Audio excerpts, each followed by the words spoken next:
నేను మీ మధు. ఎవరి గొయ్యి వాళ్ళే తవ్వుకుంటారు ఒక నానుడి ఉంది. ఆ నానుడి గురించి అందరికీ తెలిసే ఉంటుంది. అయితే ఇప్పుడు సరిగ్గా ఈ నానుడి ఇక తెలంగాణ సీఎం రేవంత్ రెడ్డికి సెట్ అవుతుందని చాలా మంది వాపోతున్నారు. నేను ఎందుకు ఇలా అన్నానంటే ఈ వీడియో స్కిప్ అవ్వకుండా చూస్తే మీకే తెలుస్తుంది. అయితే ఈ సీఎం రేవంత్ రెడ్డి మొన్న రీసెంట్ గా తన మాటలకు అద్దు అదుపు రేకోకుండా ఇక గవర్నమెంట్ ఎంప్లాయీస్ గురించి ఎంతో నిజంగా మాట్లాడారు. దొంగలు మాత్రం చూస్తున్నారు, డబ్బులు ఎక్కడి నుంచి వస్తాయి, మీకు ఇస్తే మరి ఏ పథకం ఆపేయాలో మీరే చెప్పండి అన్న రీతిలో అయితే మాటలను పేల్చారు. అయితే ఇప్పుడు రీసెంట్ గా ఇక జర్నలిస్టుల గురించి కూడా ఇలాంటి మాటలు మాట్లాడారు. ఏంటి అంటే యూట్యూబ్ ఛానల్స్, అదే సోషల్ మీడియా ప్లాట్ఫామ్ అయితే చాలా ఘోరంగా మాట్లాడారని చెప్పొచ్చు.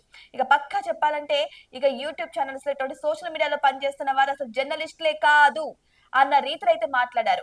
ఇక చాలా మంది జర్నలిస్టులు ఏమని రియాక్ట్ అవుతున్నారంటే, మేము జర్నలిజం చదివొచ్చి జర్నలిస్టులు అయ్యాము, ఇదే విధంగా యూట్యూబ్ ఛానల్లో పనిచేసి మేము జర్నలిస్టులు అయ్యాం, మేం పాపులర్ చేయకపోతే మీ గురించి ఎవరికి తెలుసు, శాటిలైట్ ఛానల్ అందరికీ అందుబాటులో ఉండవు, కానీ ఇప్పుడు అందరి చేతిలో ఫోన్లు ఉంటున్నాయి, సో ఫోన్ల ద్వారా అందరూ చూస్తున్నారు కాబట్టి మీ గురించి తెలియాలన్నా సరే మేం చెప్తేనే తెలుస్తుంది, అది మంచైనా చెడ్డైనా మీరు చేసిన ఎటువంటి మంచైనా సరే మేము ప్రచారం చేస్తేనే జరుగుతుంది.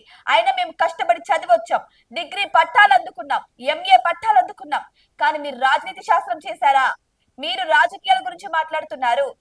రాజనీతి శాస్త్రం చేయండి. మీరే సీఎం అయినప్పుడు జర్నలిజం చేసి వచ్చిన జర్నలిస్టులం మేము, మమ్మల్ని జర్నలిస్టులు కాదనడానికి మీరెవరు అన్న రీతిలో అయితే కొంతమంది ఇక జర్నలిస్ట్ అయితే ఇక దుయ్యబడుతున్నారు సీఎం రేవంత్ రెడ్డిని. ఇది ఇలా ఉంటే ఈ విషయం పైన నాట్ ఓన్లీ జర్నలిస్టులు, చాలా మంది కూడా ప్రజలు కూడా వాపోతున్నారు.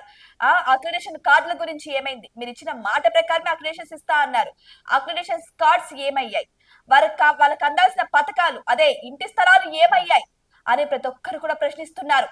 సో ఇవ్వాల్సినవి ఇవ్వరు, కానీ వారి గురించి నోరు జారి ఏదంటే అది మాట్లాడేస్తారు, మీ నోటికి అద్దు అదుపు ఉండదు అన్న రీతిలో కూడా చాలా మంది సీఎం రేవంత్ రెడ్డిని దుయ్యబడుతున్నారు.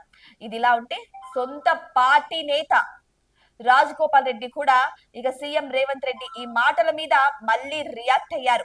ఇటువంటి మాటలు ఎప్పుడెప్పుడు దొరుకుతాయా అని ఇక్కడ రాజగోపాల్ రెడ్డి కూడా కాసుకొని కూర్చొని ఉంటారు.